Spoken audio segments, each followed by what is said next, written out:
A brilliant little girl answers a phone call she shouldn't, speaking fluent Arabic to a billionaire's most important client.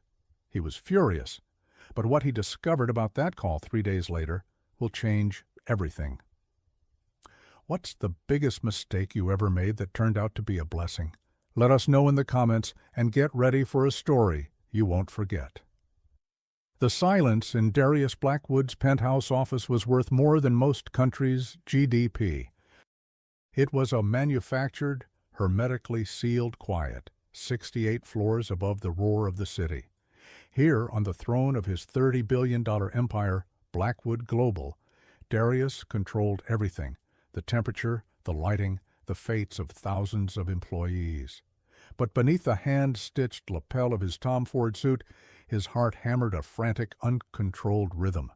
His phone, a sleek black monolith on the polished obsidian desk, was the nexus of his world. In moments, it would ring. On the other end would be Prince Tariq Al-Jamil, and with a few pleasantries, a deal worth $866 million would be sealed, securing Darius's legacy for another decade. His translator was late, stuck in a crosstown traffic snarl, but Darius knew enough formal Arabic to handle the final confirmation. He paced, the plush carpet absorbing his every step. His reflection moved with him in the floor-to-ceiling glass, a tall, imposing man whose eyes held the cold emptiness of a man who had conquered the world only to find himself its sole inhabitant. His world had been hollowed out 7 years ago, the day a phone call had informed him that his college girlfriend Amelia Vance, the only woman he had ever truly loved, had been killed in a car crash. He'd built this empire on her memory, a monument of steel and glass to prove he could feel something, even if that something was just ambition. A faint scent of lemon-scented cleaner pulled him from his thoughts. A woman from the night service was wiping down the far side of the room. He barely registered her. They were ghosts, the people who cleaned his kingdom. Then it happened. The phone buzzed, the screen lighting up with an international number. Prince Tariq. Darius strode toward the desk, his hand outstretched. But before his fingers could touch the screen, a small figure darted out from behind a leather armchair. A little girl, no older than 7, with enormous intelligent eyes and a cascade of dark curls. She was holding a worn-out storybook. She must have been the cleaner's daughter. "Ma'am, control your child," Darius snapped, his voice a low thunderclap. The cleaner, a woman with tired eyes and a face etched with worry, gasped. "Maya, no! Get back here!" But it was too late. The girl, Maya, reached the desk. With a startling quickness, her small finger swiped across the screen, answering the call. Before Darius could snatch the phone away, she put it to her ear. His world froze. Rage, pure and absolute, surged through him. An $866 million deal was about to be destroyed by a cleaner's kid. "Hello?" Maya said into the phone. Then the impossible happened. A stream of flawless colloquial Arabic poured from the child's lips. Not the stilted formal language he knew, but a fluid, warm dialect. Her tone was respectful, her cadence perfect. She was listening intently, nodding, then speaking again. Darius stood paralyzed, the fury draining out of him, replaced by a profound, earth-shattering shock. The cleaner, Sarah, had her hands over her mouth, her eyes wide with terror. Maya giggled at something the prince said, a sound like tiny bells in the tomb-like silence of the office. She spoke for another 30 seconds, then held the phone out to Darius. "He says his translator is also stuck in traffic," she said in perfect English. "He found it very funny. He says he is pleased to finalize the agreement with a man whose company values family. He will see you in Riyadh next month." Darius took the phone, his hand trembling. He managed a gruff "Shukran, Your Highness," before the line went dead. The deal was done. Saved. Saved by a 7-year-old girl who shouldn't have been there. He knelt, slowly, until he was at eye level with the child. He looked past her worn dress and scuffed shoes and saw his own features staring back at him. The same sharp jawline, the same determined brow. And her eyes. They were Amelia's, the exact shade of warm mahogany, holding a wisdom that didn't belong in a child's face.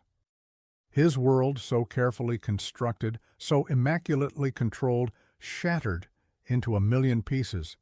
This child couldn't exist. But she did, and the mystery of her presence felt more important than any deal he had ever made. The next 48 hours were a blur of obsessive focus.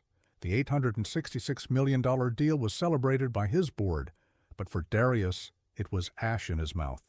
The image of the girl, Maya, was burned onto his soul. He couldn't sleep. He couldn't eat. He saw her face in spreadsheets, heard her fluent Arabic in the hum of the air conditioner. He called his head of security, Gavin, a former military intelligence officer with a bulldog's tenacity. "I need a background check," Darius said, his voice clipped. "A cleaner from the night service. Her name is Sarah.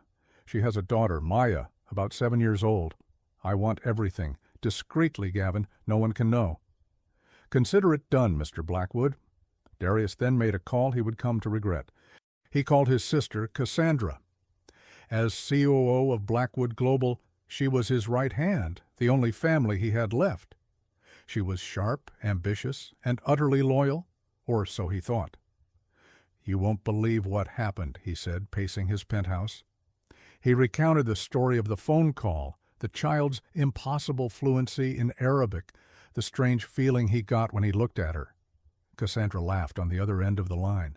"Darius, that's a sweet story. Maybe you should give the kid a scholarship, a publicity stunt. Blackwood Global discovers child prodigy. It would be great for our philanthropic wing." "It's not that, Cassie," he said, frustration mounting. There was something familiar about her. She looked— He couldn't bring himself to say it. She looked like me. She had Amelia's eyes. "You're just tired," Cassandra said soothingly. "You've been working on this deal for months. It's making you sentimental. Forget about it. It's a cute coincidence, nothing more. Let's focus on the Riyadh integration." Her words were meant to be calming, but they felt like a dismissal. She was steering him away, telling him to ignore the one thing that had made him feel something other than numb ambition in 7 years. He hung up, a strange unease settling in his gut. Gavin called the next evening. The silence on the line was heavy. "What did you find?" Darius demanded. It's complicated, sir," Gavin began. "The cleaner's full name is Sarah Vance." The name hit Darius like a physical blow. Vance. Amelia's last name. "A relation?" he asked, his voice barely a whisper. "That's the thing, sir. According to every official record, Amelia Vance was an only child. But I dug deeper. Hospital birth records, sealed juvenile files. Amelia Vance had an identical twin sister, Sarah. They were separated in foster care. Sarah got into some trouble as a teen, her records were sealed, and she effectively vanished from the system." Darius's mind reeled. Amelia had a twin. She'd never mentioned it. She had always spoken of her lonely childhood in the system. "There's more," Gavin said, his voice grim.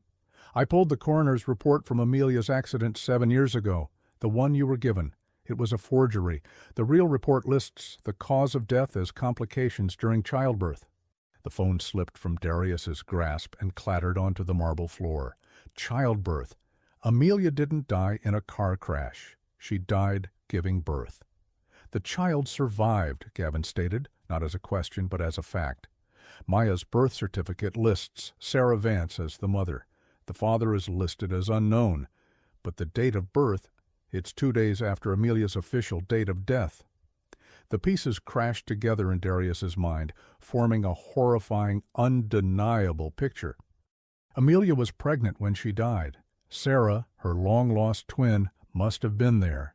She adopted the baby, his baby, and vanished, raising her as her own. He had a daughter, a 7-year-old daughter who spoke Arabic and had her mother's eyes. He wasn't the last of his line. He wasn't alone. The rage and grief of 7 years coalesced into a single point of cold, hard purpose. He had been lied to. Someone had orchestrated this. Someone had stolen his child from him, and he was going to find out who. He found Sarah and Maya's apartment in a rundown building across town, a world away from his glass tower. The paint was peeling, the air thick with the smell of boiled cabbage and damp concrete. It was a place where hope came to die. Yet when Sarah opened the door, he saw the same fierce protective fire in her eyes that he'd seen in Amelia's. "What do you want?" she asked, blocking the doorway. She was Amelia's mirror image, but harder, worn down by a life Amelia had escaped. "We need to talk," Darius said, his voice raw, "about Maya, about Amelia." Sarah's face paled. She let him in. The apartment was tiny but immaculately clean. Maya was sitting at a small table, diligently doing homework. She looked up and gave him a small, shy smile. It was like a dagger in his heart.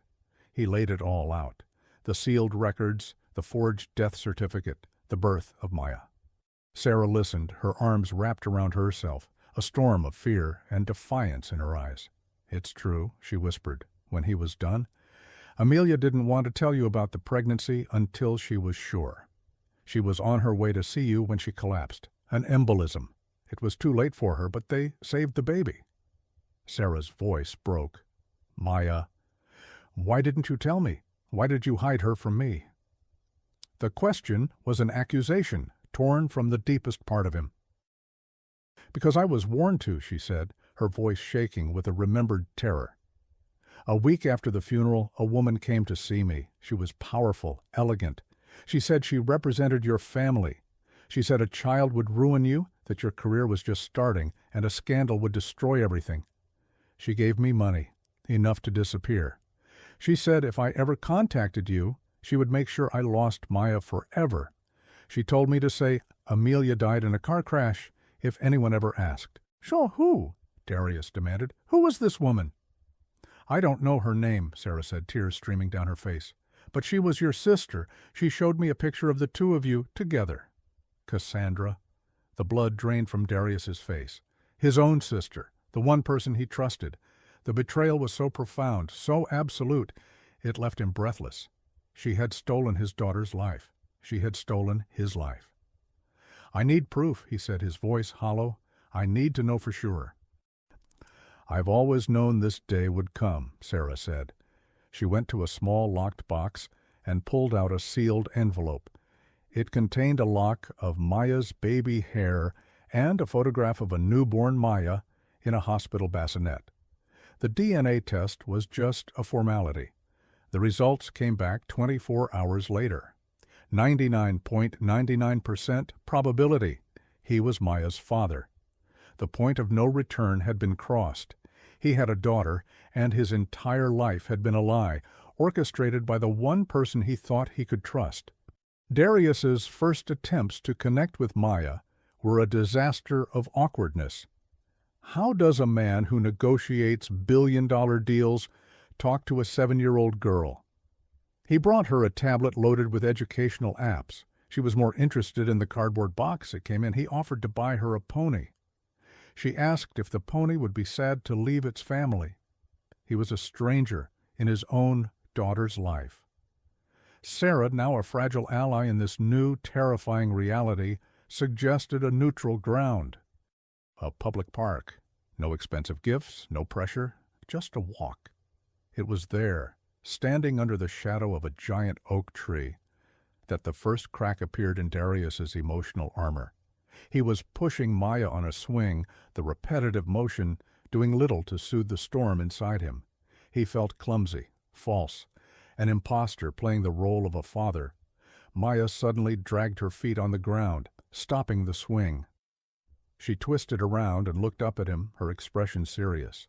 "Why do you look so sad all the time?" she asked.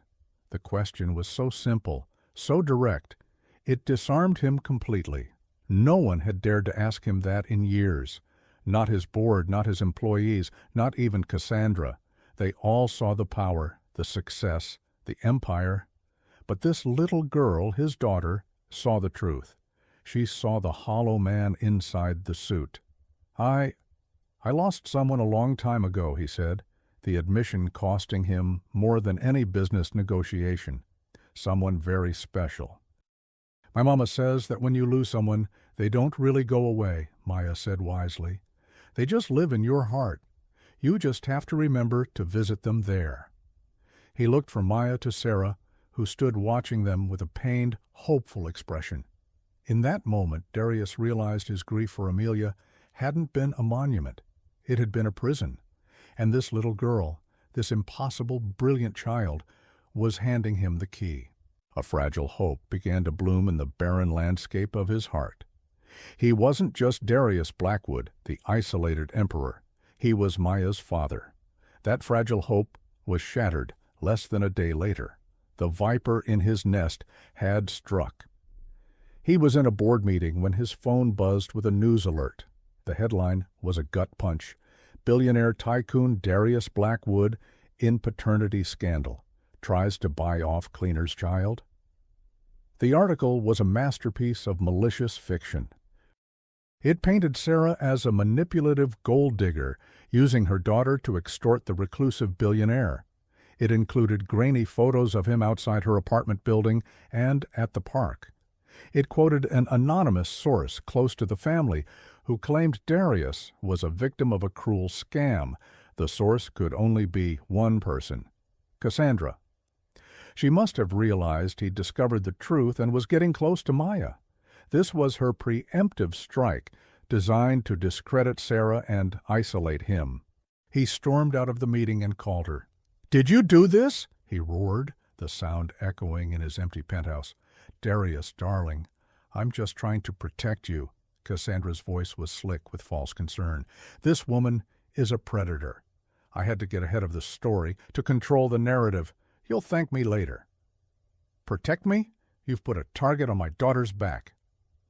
The threats escalated with terrifying speed. The media firestorm became a siege. Paparazzi swarmed Sarah's apartment building, their cameras like vultures' eyes. Maya was afraid to go to school. Then came the next blow.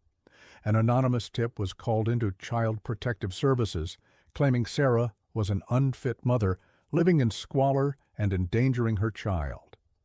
A social worker showed up at the apartment, cold and professional, asking invasive questions. This was no longer just about controlling a narrative. This was a direct attack on his family. Cassandra was trying to get Maya taken away, to sever their connection permanently. The timing was catastrophic. Prince Tariq's office called. The Saudi royal family valued honor and family above all else. The scandal was making them reconsider the $8.66 million deal. The board of directors was in a full-blown panic. Darius was fighting a two-front war, one to protect his daughter and another to save his empire. He felt the walls closing in, the pressure mounting. This wasn't a random media frenzy. It was a targeted, strategic assault, executed by someone who knew his exact vulnerabilities. It was war, declared by his own blood. Darius channeled his rage into a cold, methodical hunt. "Gavin," he said into the phone, his voice deadly calm. "I'm taking you off all other duties. I want the source of that leak. I want the name of the person who called CPS. I want to know who hired the paparazzi. I want a complete financial workup on my sister for the last 10 years. Every account, every shell corporation, every transaction. Burn every source you have to. Find it." Gavin, ever the professional, simply said, "Understood."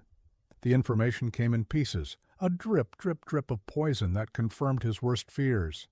The PI who fed the story to the tabloids was paid from an anonymous account.